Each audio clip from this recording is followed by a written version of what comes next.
বন্ধুরা, আজকে নতুন ধরনের একটা ভাপা পিঠা রেসিপি নিয়ে চলে এসেছি।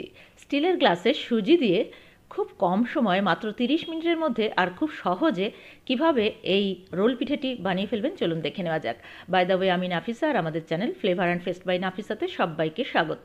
চ্যানেলের নতুন বন্ধু হলে রিকোয়েস্ট করব চ্যানেলটাকে সাবস্ক্রাইব করে পাশে থাকা নোটিফিকেশন বেলটাতে ক্লিক করে দেবেন, যাতে পরবর্তী ভিডিওর আপডেটগুলো খুব সহজে পেয়ে যেতে পারেন। আর যারা ফেসবুক পেজ থেকে দেখছেন তাদেরকে অনুরোধ করব পেজটাকে প্লিজ ফলো করে দেবেন।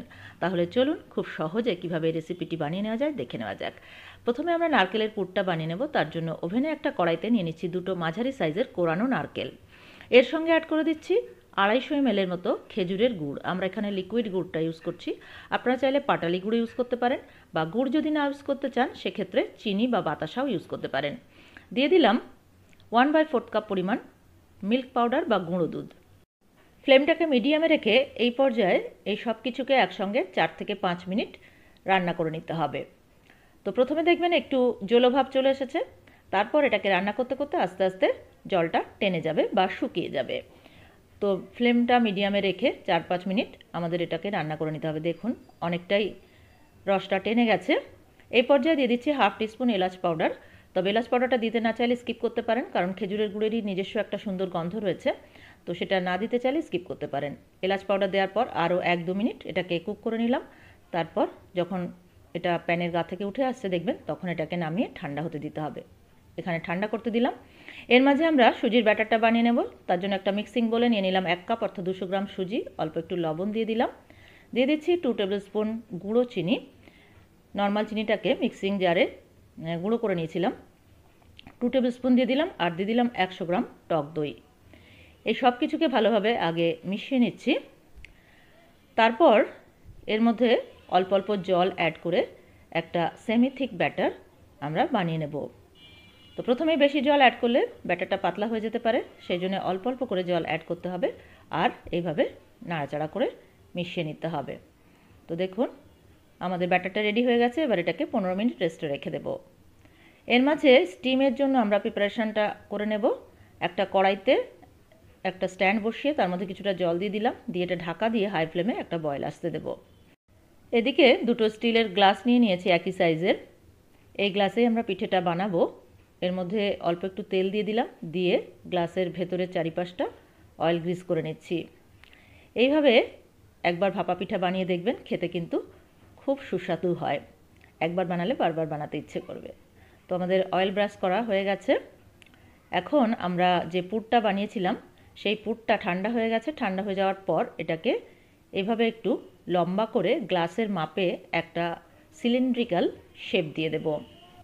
দেখুন এইভাবে 2 হাতের তালুর মাঝখানে রেখে একটু লম্বা করে এই গ্লাসের মাপের সিলিন্ড্রিক্যাল শেপ করে নিয়েছি। এই দুটোকে সাইডে রেখে দিচ্ছি। এখন আমরা সুজির ব্যাটারটা একটু চেক করে নিচ্ছি। দেখুন 15 মিনিট রেস্টে রাখার পর সুজিটা অনেকটাই ফুলে গেছে, তো একটু থিক হয়ে গেছে, সেজন্যে আরও 1 টেবিল স্পুন জল দিয়ে দিচ্ছি। আরও একটু জল লাগবে মনে হচ্ছে, আরও 1 টেবিল স্পুন জল দিলাম, দিয়ে ভালোভাবে মিক্স করে নিচ্ছি। খুব ভালোভাবে মেশানো হয়ে গেলে এর মধ্যে দিয়ে দিচ্ছি 1/2 টিস্পুন বেকিং পাউডার। বেকিং পাউডারটা দিয়ে খুব ভালোভাবে মিশিয়ে নিচ্ছি। বেকিং পাউডারটা দিয়ে বেশিক্ষণ রাখা যাবে না, তো আমাদের গ্লাসের সঙ্গে সঙ্গে ঢেলে দিতে হবে। আমরা যে গ্লাস দুটো অয়েল গ্রিস করে রেখেছিলাম সেই গ্লাসের মধ্যে ব্যাটারটা ঢেলে দিচ্ছি। দুটো গ্লাসেই অর্ধেক পরিমাণ ব্যাটার দেব, অর্থাৎ গ্লাসের অর্ধেকটা পর্যন্ত ব্যাটার আমরা দেব, কারণ স্টিম করার পর সুজিটা ফুলে গ্লাসটা ফুল হয়ে যাবে, সেই জন্য আমরা অর্ধেক পরিমাণ ব্যাটার দুটো গ্লাসেই এইভাবে দিয়ে দিচ্ছি। দেখুন ব্যাটার একটু বেশি হয়েছে, বেশিটা দিয়ে আমি আর একটা পিঠে বানিয়ে নিয়েছিলাম। তো এবার আমরা নারকেলের পুরের যে সিলিন্ড্রিক্যাল শেপ করে নিয়েছিলাম সেটা গ্লাসের মাঝখানে এইভাবে দুটো গ্লাসের মাঝখানে দুটো বসিয়ে দিলাম। এদিকে আমাদের স্টিম করার জলটাও ফুটে গেছে। তো এবার গ্লাস দুটো নিয়ে এই স্ট্যান্ডের উপরে এইভাবে বসিয়ে দিলাম। বসিয়ে দিয়ে এটাকে ঢাকা দিয়ে 8 থেকে 10 মিনিট স্টিম করে নেব, ফ্লেমটা মিডিয়াম টু হাইয়ের দিকে রেখে। 10 মিনিট পর দেখাচ্ছি।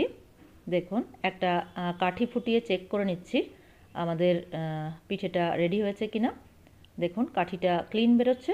তো আমাদের সুজির পিঠে একদমই রেডি হয়ে গেছে। এবার দুটোকে নামিয়ে ভালোভাবে ঠান্ডা করে নেব। খুব ভালোভাবে ঠান্ডা হয়ে যাওয়ার পর ছুরি দিয়ে এইভাবে সাইডটা একটু লুজ করে নিচ্ছি। দেখুন দুটো গ্লাসেরই সাইডটা ছুরি দিয়ে একটু লুজ করে নিয়ে আমরা এবার এই দুটোকে ডিমোল্ড করে নেব একটা প্লেটের উপরে। মনে রাখতে হবে ভালোভাবে ঠান্ডা হওয়ার পরেই কিন্তু ডিমোল্ড করতে হবে, না হলে গরম অবস্থায় নারকেলের পুরটা একটু সফট সফট থাকে, তো সেই জন্য বেরিয়ে আসতে পারে।